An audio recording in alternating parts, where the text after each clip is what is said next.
Cek. Oke, Assalamualaikum warahmatullahi wabarakatuh. Selamat datang kembali di channel YouTube Singkat. Jadi pada video kali ini saya akan mengajak kalian untuk membahas salah satu fenomena yang terjadi di kalangan masyarakat khususnya dunia. Seperti yang kita ketahui ada sebuah alat ataupun mesin pencari yang kalau kita telusuri itu banyak berseliweran di internet. Tapi yang paling populer adalah Google.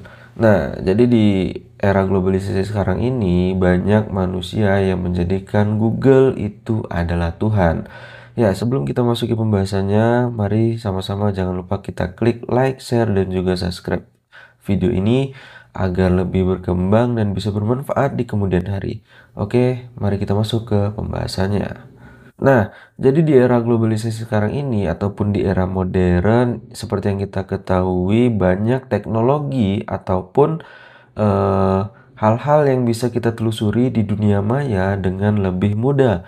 Salah satunya dengan memanfaatkan mesin pencarian Google. Ya, Google ini adalah sebuah software ataupun alat yang bisa kita gunakan ketika kita buntu. Misalnya mencari tentang ilmu pengetahuan ataupun pengertian-pengertian baik yang ada di dunia modern ataupun di dunia yang non modern. Contoh zaman batu, kita cari di Google itu muncul semuanya penjelasannya apa itu zaman batu dan lain-lain. Namun sebuah kejanggalan itu kemudian berubah. Seperti yang akan saya bahas di sini adalah agama Google. Jadi orang-orang di sini membuat agama baru yaitu agama Google yang mereka percayai dan mereka yakini bahwa agama ini bisa dijadikan sebuah alat ataupun media untuk mencari ilmu pengetahuan ataupun penyebaran agama. Jadi mereka menuhankan Google. Seperti yang kita lihat dari Viva Techno, sekelompok orang yang menyembah mesin pencari Google, mereka percaya bahwa Google adalah sosok yang maha tahu dan ada di mana-mana. Teknologi itu menjadi yang paling dekat dengan umat manusia. Oke, memang benar bahwasanya Google adalah teknologi yang paling dekat dengan manusia. Bagaimana tidak ketika kita membutuhkan ataupun kita dalam kesulitan, membutuhkan pengetahuan, tinggal kita ketik dan kita cari apa saja teori yang akan kita cari, maka muncul semuanya akan dijelaskan oleh Google. Jadi Google juga dikatakan dapat menyelesaikan semua masalah mereka melalui pengetahuan dan di mana pengetahuan dipercayai sebagai kekuatan. Mereka bahkan memiliki 9 bukti kesalehan Google.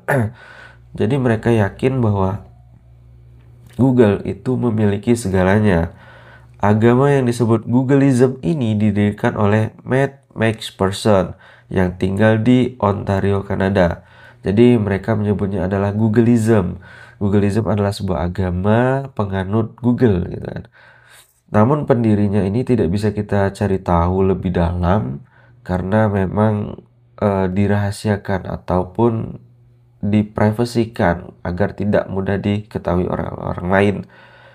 Namun menurut laman Q&A di situs The Crutch of Google, agama ini mempunyai tujuan untuk mempromosikan penyebaran pengetahuan melalui penggunaan Google. Jadi tidak ada satupun di bumi yang menghubungkan orang dengan pengetahuan yang mereka inginkan secara cepat dan efektif Google. Kami percaya pada klise pengetahuan adalah kekuatan dan Anda juga harus demikian, tulis mereka.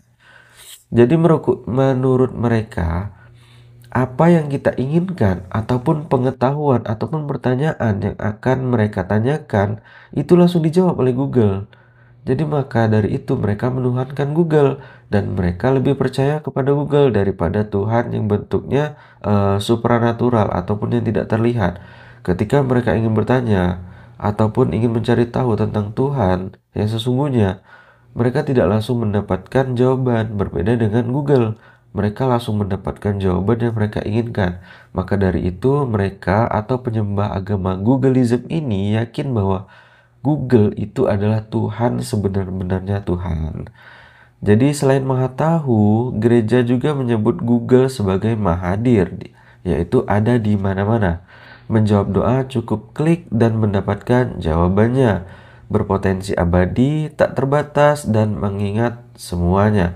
Oke, jadi mereka beranggapan bahwasanya Mesin pencari Google ini ada di mana-mana dan menjawab doa cukup dengan satu kali klik. Mereka butuh apapun, klik muncul. Dan tidak terbatas serta mengingat semuanya. Ini lebih ke sebenarnya penistaan sih kalau kita lebih percaya kepada Google. Sedangkan Tuhan yang sesungguhnya ataupun Allah itu dialah yang menciptakan semuanya, menciptakan manusia dan manusia itu menciptakan Google. Berarti apa? Bahwasannya walaupun mereka percaya Tuhan, Google, mereka harus lebih percaya bahwasannya yang menciptakan mereka itu siapa gitu kan. Jadi Google atau gereja Google memiliki 10 perintah Google, yaitu Google Trinity yang terdiri dari internet, Google Search Engine, dan web browser seperti Firefox, Opera, dan Safari. Saat sendiri mereka bukan apa-apa, namun jika digabungkan diklaim membentuk entitas yang kuat. Oke, jadi kalau sendirian mereka itu nggak ada apa-apanya, tapi ketika digabungkan mereka jadi suatu komunitas yang sangat kuat, bahkan bisa menciptakan hal-hal yang mungkin di luar nalar manusia. Contoh yang terbaru ini adalah AI. AI di sini bisa sangat berbahaya ketika disalahgunakan. AI bisa membuat apa saja yang tidak terfikirkan oleh manusia, bahkan bisa merubah sebuah foto menjadi video bergerak. Nah, disinilah mereka mempercayai bahwa Google itu adalah Tuhan, sedangkan AI itu adalah buatan Google, gitu kan. Tapi mereka tidak, kalau mereka menelaah lebih jauh, siapa yang menciptakan manusia? Manusia itulah yang menciptakan Google. Nah, di atas itu ada Allah ataupun Tuhan yang menciptakan semua alam semesta ini. Namun mereka lebih percaya kepada Google ataupun alat. Mereka juga menyebut tren Google lebih banyak dicari daripada istilah Tuhan dalam agama lain. Ya, memang mayoritas manusia saat ini lebih percaya kepada Google. Contoh dalam media pembelajaran lah yang terjadi di sekolah, bahkan banyak anak ataupun peserta didik ketika mereka mencari jawaban, mereka tidak membaca buku ataupun di halaman sebaliknya. Mereka lebih percaya kepada Google.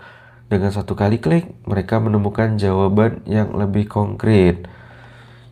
Jadi memang agama Googleism ini bisa jadi bahaya yang bisa merenggut kepercayaan orang lain terhadap agama tertentu.